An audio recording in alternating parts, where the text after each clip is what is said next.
Bonjour mes élèves de deuxième année bac option français. Alors dans cette vidéo, Inch'Allah, on va faire la suite de la correction de la série d'exercices de la leçon de décroissance radioactive. Alors dans cette vidéo, on va faire la correction de l'exercice 9 de la série d'exercices. Alors l'exercice est le suivant. Alors le nucléoïde d'uranium 238 est radioactif et se transforme en nucléoïde de plomb par une succession d'émissions de type alpha et bêta-. On modélise ces transformations nucléaires par l'équation. Voilà l'équation qui modélise cette succession d'émissions. D'accord. La première question, par application des lois de conservation, c'est-à-dire des lois de Soddy, déterminer X et Y. D'accord. Deuxième question, donner la composition du noyau d'uranium 238. Troisième question, la figure ci-contre représente la variation de nombre d'uranium en fonction du temps. D'accord. Alors 3.1. Déterminer le temps de demi-vie, T1,5 et en déduire lambda. 3.2. Déterminer M0, la masse d'uranium initiale. 3.3. Montrer que M est égal à M0 exponentiellement lambda T. La dernière question détermine la durée de la désintégration de 30% de la masse initiale d'uranium 238.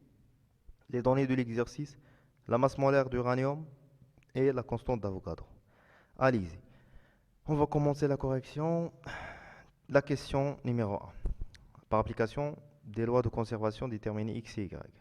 Voilà. Alors, on va faire la conservation. On va commencer par conservation de la masse. On a 238 est égal à 206 plus 4 fois X. 4X, 0 fois Y, c'est 0. D'accord. Et la conservation de la charge, c'est 92 est égal à 82 plus 2x moins y. Alors on va nommer ou bien numéroter cette équation par numéro 1 et l'autre par numéro 2. Alors on trouve x à partir de la première équation. Alors x est égal à quoi? C'est égal à 238 moins 206 sur 4. On trouve x est égal à 8. C'est clair? Puis, on va remplacer x dans cette équation pour trouver y. C'est clair? C'est simple, on a deux équations et deux inconnus. Alors, le truc est simple. Alors, c'est 82 est égal à 80, 92 est égal à 82 plus 2 fois 8, c'est 16, moins y. Alors, y est égal à 82 plus 16 moins 92. Alors on trouve que y est égal à 6. Voilà. Maintenant, on va remplacer x et y dans l'équation. Alors uranium 238, 92. Il va donner le plomb, noyau de plomb 206, 82, plus 8 noyau d'hélium, plus 6 émissions de 6 électrons. 0, moins 1. Ça y est. Alors, la deuxième question, donner la composition du noyau d'uranium. Alors, l'uranium, c'est 238, oui, et Z est égal, Z est égal, Z est égal à 92. Alors, nombre des protons, c'est déjà 6Z. Alors, uranium, c'est A et Z. Z, c'est 92. Et le nombre de protons, c'est A. Et le nombre de protons, c'est Z. Et le nombre de neutrons, N, c'est A moins Z. Alors N, c'est A, c'est 238 moins 82. Alors on trouve que N est égal à 146. Alors ici, on revient ici. Le nombre des neutrons, d'accord, est égal.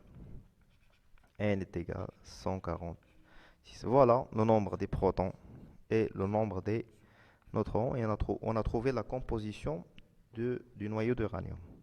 Troisième question, d'après la figure, alors dans la figure qui représente la variation de le nombre de noyaux en fonction du temps, la question c'est trouver le temps de demi-vie.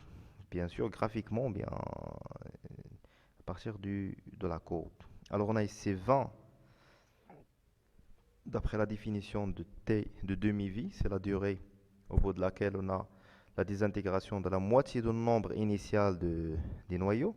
Alors, nombre initial n0, c'est 20, 10 puissance 20.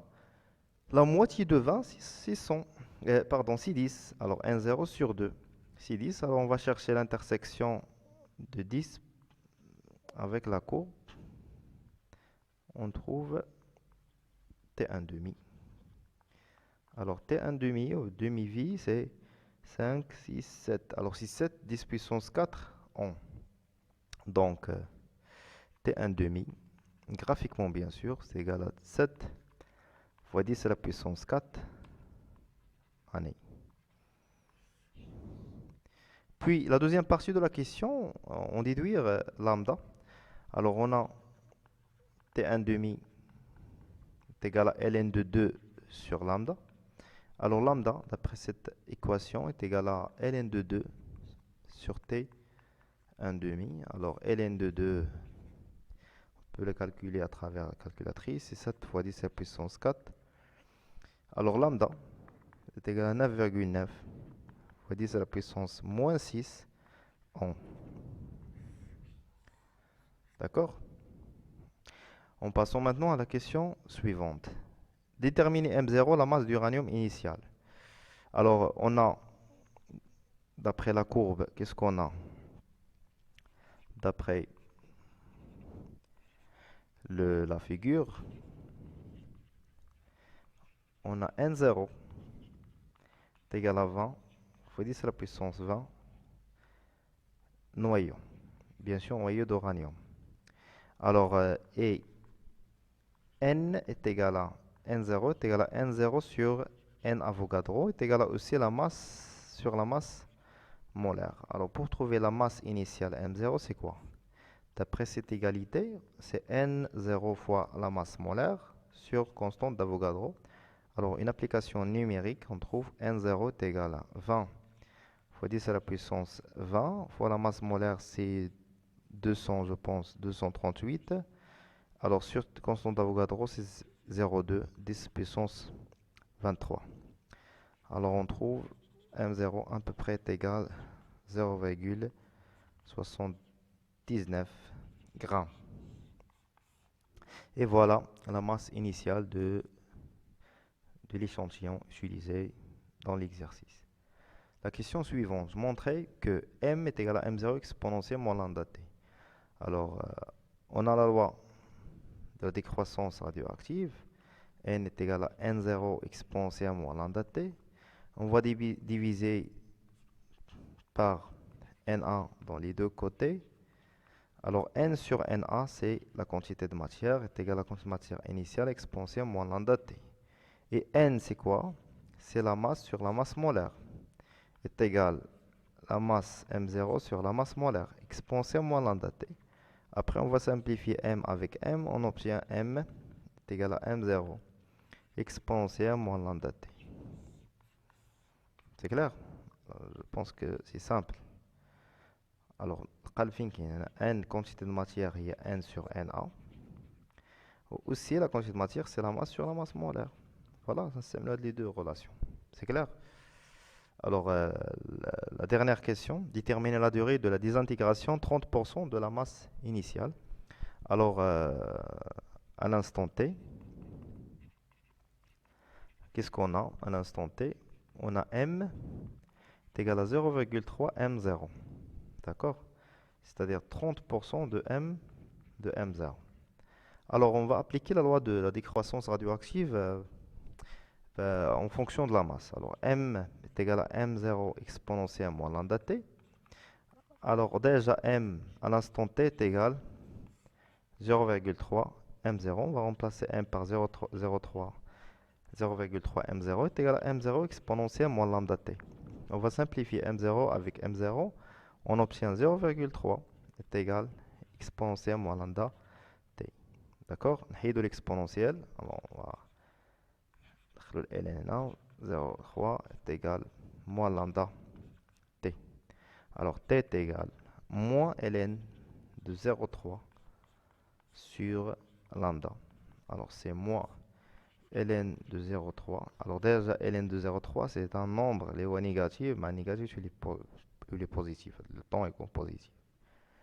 C'est clair. Sur lambda, alors lambda, on a 9,9 fois 10 à la puissance moins 6 en moins 1. Alors terre, non, d'accord. On fait une application numérique, on trouve à peu près, c'est 121,6 fois 10 à la puissance 3 en. D'accord. يعني باش تكونسومي غير 30% من هذيك لا ماس انيسيال خاصنا 121 ألف سنة. هي واحد مدة طويلة بزاف. سي كلير. Alors c'est là qu'on considère l'exercice. Même si vous abonnez, partagez la vidéo au maximum. Ça l'offre. Bon courage.